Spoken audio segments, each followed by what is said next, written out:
What's good? What's good, everybody? Welcome back to another episode of The Urban Platform Speaks. Make sure to like and subscribe as you tune into the channel and check out the content. And with that being said, man, I want to I'm making this video about Michael Jordan. I just ran across this video of so many basketball players, professional basketball players, just telling about how they love Michael Jordan, right? And how they are in awe of Michael Jordan, how they respect Michael Jordan. And professional basketball, professional sports in general, I think has a dark side to it, right? And some people even believe that Kobe Bryant was a sacrifice, right?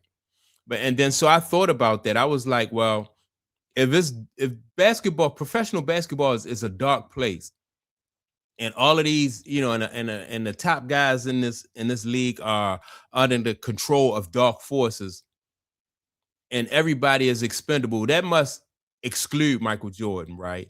Because I'm listening to all of these guys talk about Michael Jordan and his value to the league is like no other. Like you don't find people in football and like I like Tom Brady and Tom Brady is that dude, but I don't think that Tom Brady has the appeal or the influence on football as like what Michael Jordan do in basketball. I don't think there's nobody in baseball who is as big as Michael Jordan is in basketball. And I can't think of a sport. Not even Tiger Woods. I don't think Tiger Woods is as big in golf as Michael Jordan is in basketball. Like how important he is and how beloved Mike is in basketball, right? So I want to play these different professional athletes talking about Michael Jordan and you know and how much they really admire and respect Michael Jordan. I saw how mad he was. Like he was pissed off. And he went and sat in the corner. He reacted as if he had lost a game 7. Mike was out there playing cats one-on-one and asked me, did I want to jump in? No. Y'all seen Michael in person? He's a big human. He's bigger than big. He's a big human. He has a glow around him that don't even look real. It don't even look real. Yeah. Nah, Chan, it don't look real. If he walked in here right now, it look like white smokes. He like Bruce Leroy. No, he got that. He got that Rick James aura. Yeah. So and so that's what basketball player is that?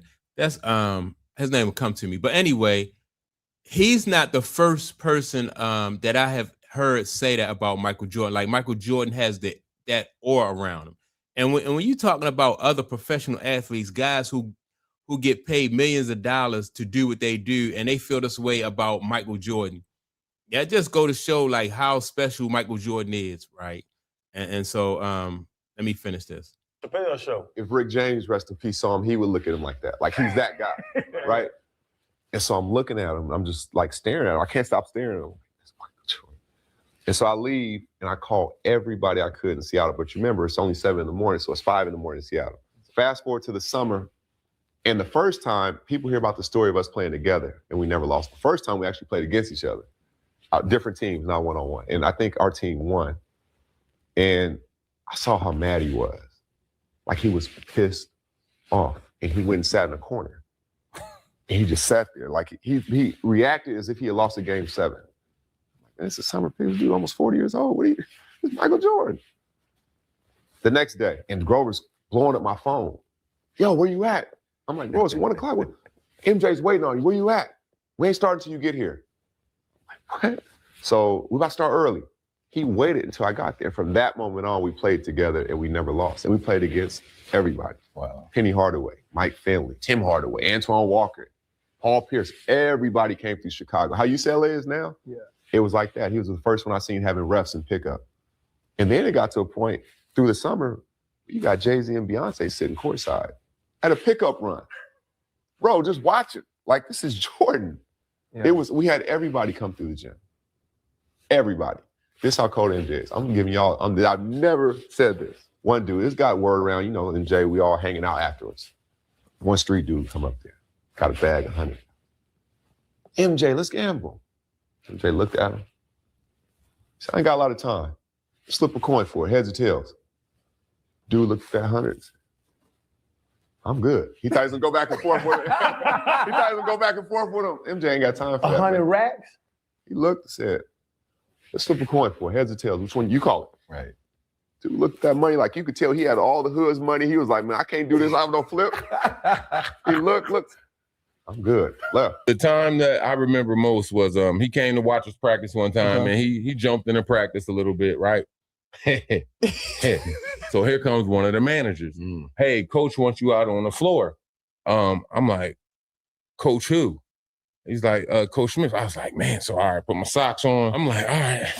I run out there. So he's like, Mike was out there playing cats one-on-one. He was playing Stack one-on-one, playing Donald Williams one-on-one, Touche, Jeff McGinnis, Dante Calabria, and asked me, did I want to jump in? No. No. I got sense. No. My handle's not good enough to play against this dude right here. No. I'm not playing him one-on-one. I'm a watch. Yeah. No. He was like, you don't want to play? I was like, no. I said, no.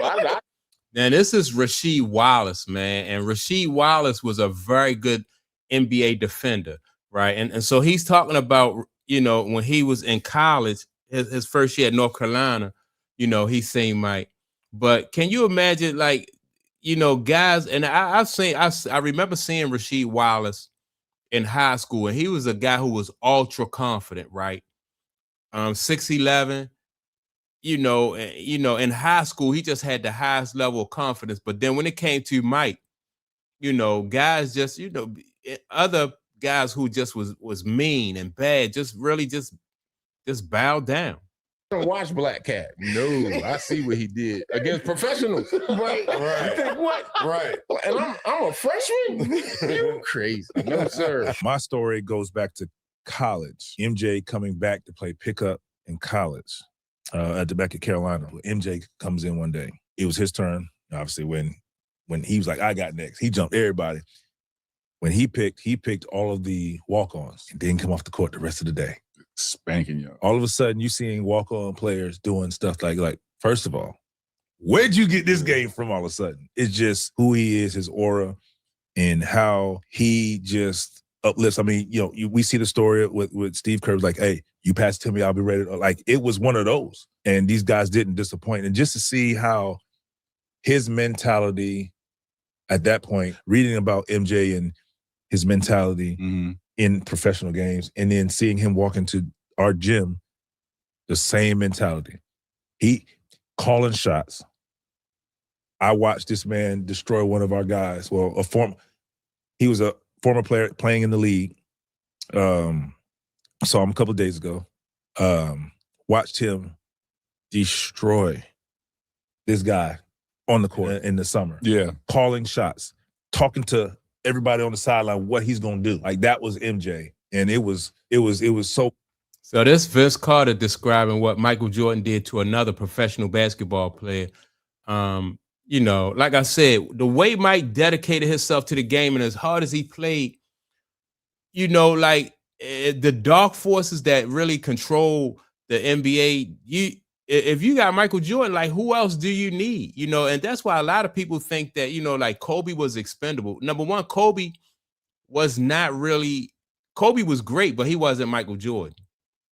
And as hard as he tried, he just didn't get over that hump. He could not really compete with Mike. He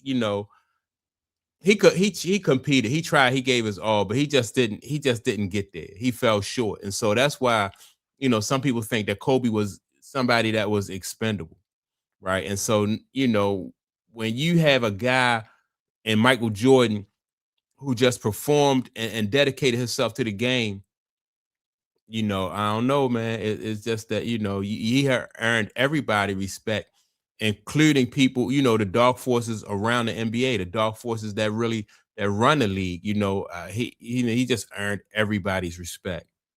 It's better to, in my opinion, to have him around and be available than, he's somebody who I think is just not expendable when it comes to the game of basketball. Dope to watch because, like, oh, I want that. And we all want that, but like the same time, in reality, we only got it like that. But it was just that you hear about it like you got to see it in person. Like we got to see that dude do his thing. Yeah. We got to see Right. who MJ is Yeah. when he playing Yeah. pickup, and like it was crazy to see, man. Like Yeah. and to guard him. So that was my first time getting to guard him, and obviously playing him as a pro. He's still like Mike aura is unmatched, bro. It's unmatched. I've never met anybody with that type of aura. And And the thing about it is, you know, when you have so many different people saying the same thing about Michael Jordan and his aura. This is Tracy McGrady and Vince Carter discussing Michael Jordan and his aura. Two really, really great basketball players, and they talking about Michael Jordan. Dame Lillard is on here, and you know, he said the same thing up that the other guy said earlier in the video, you know, that Mike has an aura, like a glow around him. Dame Lillard said the same thing, right? Let me see if I watched this man gamble and watched him lose. And he didn't blink. I was sick to my stomach watching him lose. And he was like, that's all right, I'm gonna go play 36 holes of golf and I'll get it back tonight. I was like, you're going back? No way. That's just amazing. But man, like you said, he's unmatched. He is who he is. And not only now is he winning, you know, in the Jordan brand in life, now he's winning in NASCAR. Yeah. And you had to guard Jordan. Don't bring that up. All right, so this is Kevin Johnson. Kevin Johnson played for the Phoenix Suns, man. And yeah, man, he got a pretty good story too to tell about Jordan. He's starting to have flashbacks. Twitching up. Right. Hey, 62 minutes, NBA final, man. triple overtime, and you had to guard the baddest man ever. The context for that story is Dan Marley, great defensive player, Yes. guarded Jordan the first two games. Yep. Jordan averaged 45. Killing him. And we down 0-2, and we had home court. We go game 3. Paul Westphal, our head coach, says, Kevin, you're going to guard. We trust you. You're going to go Michael Jordan. I read he told that to you on the bus? Yeah, on the plane. On the plane. On Okay. the plane. He said, like, you're going to guard Michael Jordan. I'm thinking, this don't even make no sense. The best defensive player can't guard Michael Jordan. How in the world are you going to put me on Michael Jordan? I guard him, and I also said this too. Like, I didn't know for sure if it was real till before the game when you put the matchups on the chalkboard. right. And they, like, you know, B.J. Armstrong and Jordan and Scottie Pippen, the whole team. I'm just, dear Lord, please don't put my name next to Michael Jordan. You know, you just hope he put my name next to my hope. Oh my God. So, but what it did do is it distracted me.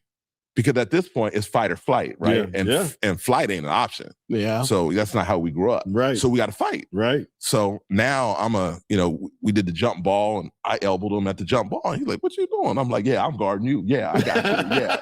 I ain't Dan Marley. I can move my feet. Uh-huh. You talking You smack. hyping yourself up, right? Look, for real. Yeah. For real. You said he had to do it for himself. I literally had to do that. And, it ended up working out that I played a decent game. Our team won game 3. And to your point, it was 1 overtime. It was double overtime. It was triple overtime. I played every single minute. That was credit to Paul Westphal, our head coach. And it's funny, he pulled me out with like 15 seconds in the game because he wanted me to get an ovation. Yeah. I'm like, we in Chicago. Right. They're not going to be cheering me on. He messed the record up. I could have 63 minutes instead of 62. But it ended up working out well. We ended up losing game 4, and then we win game 5 in Chicago, which is unheard of. We won 2 out of 3 in Chicago, and they had a fluke play in game 6 and won it and all that. But yeah, it was a great moment in the Phoenix Suns kind of history of NBA finals, and a good moment for obviously our whole team winning a triple overtime against a great Chicago Bulls team. Yeah. Well, I've done it a couple of years. I did it. All right, man. So you hear like all of these different professional basketball players, man. That was Kevin Johnson, like I said, man. The guy is just universally loved, man. And you don't hear people talking about any other basketball player the way that they talk about Michael Jordan. And in this NBA, you had some bad dudes come through the league. But Mike Jordan is the baddest of the bad, and he's universally loved, man, even by the dark forces, in my opinion, that's connected, to the NBA, man. He's somebody, in my opinion, who's just, he's not expendable. So that's my take on it. Make sure to like and subscribe to the channel. Also, don't forget to leave a comment. And with that being said, man, I'm going to check y'all out in the next video. Peace.